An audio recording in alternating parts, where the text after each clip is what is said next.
গাজীপুরে operation devil hunt নিয়ে আরও বিস্তারিত জানতে চাই। আমাদের সাথে সরাসরি যুক্ত হচ্ছেন গাজীপুর প্রতিনিধি মাহমুদা শিকদার। মাহমুদা, গাজীপুরে অপারেশন ডেভিল হান্ট নিয়ে সবশেষ বিস্তারিত কি তথ্য আছে আপনার কাছে আমাদেরকে জানাবেন। সেই সঙ্গে এ পর্যন্ত এ নিয়ে কয়টা মামলা হয়েছে সেটা জানতে চাই, আর সেই সঙ্গে আরেকটা ব্যাপার জানতে চাই যে আইনশৃঙ্খলা পরিস্থিতি এখন কেমন দেখছেন গাজীপুরে।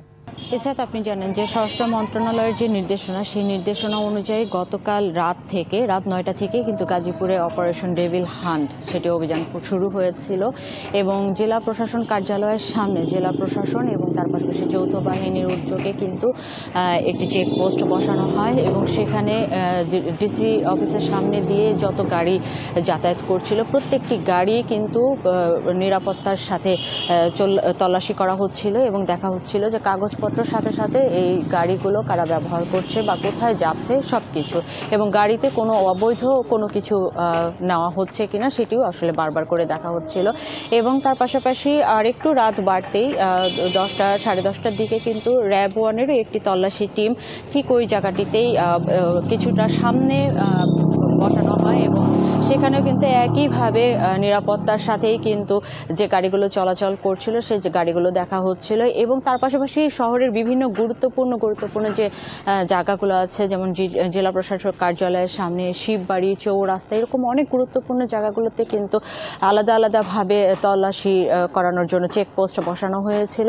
এবং এই যে অপারেশন ডেভিল হান্ট যে অপারেশনটা, এই অপারেশনে কিন্তু গতকালকে গাজীপুর জেলা যেহেতু দুটি ভাগে বিভক্ত, একটি হলো মহানগর এবং আরেকটি জেলা পুলিশ, তো জেলা পুলিশ কিন্তু তার 5টি থানায় 40 জন আওয়ামী লীগ নেতাকর্মীকে আটক করে। এবং একনল হ্যান্ড ওয়াশ 100% প্যারাবেন ফ্রি, তাই নিরাপদ হাতের জন্য আস্থা রাখুন একনলে। এর পাশাপাশি মেট্রোপলিটন পুলিশের পক্ষ থেকে 25 জন আটক করা হয় এবং এর আগে ছিল 16 জন।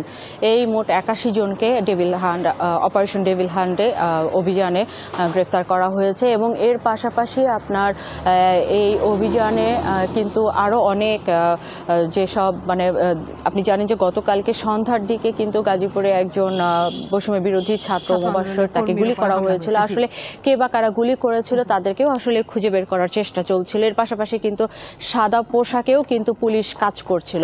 এবং আপনি জানেন যে যেহেতু দুটি একটি ঘটনা, একটা গুলি এবং আর একটি কিন্তু এই আকামা মোজাম্মেলের বাড়িতে ভাঙচুর, এবং সেই ভাঙচুরের পরিপ্রেক্ষিতে কিন্তু বৈষম্য বিরোধী ছাত্র আন্দোলন যারা করেছে তাদের উপরে যে আক্রমণ, তাদের হামলা করা এবং তাদেরকে মারধর করা, এটার পরিপ্রেক্ষিতে কিন্তু আজকে দুপুরের দিকে জয়দেবপুর সদর থানাতে মেট্রোপলিটন পুলিশের আন্ডারে কিন্তু একটি মামলা হয়েছে, যেখানে 239 জনের নাম উল্লেখ করা হয়েছে এবং তার পাশাপাশি নাম উল্লেখ করা হয়নি এমন প্রায় 2 থেকে 300। তো এই মামলা হয়েছে। এবং যে ছাত্রটি গতকালকে মোবাশ্বের গুলিবিদ্ধ হয়েছিল তার কিন্তু মামলা এখনো হয়নি, তবে হবে বলে আমাদেরকে জানানো হয়েছে।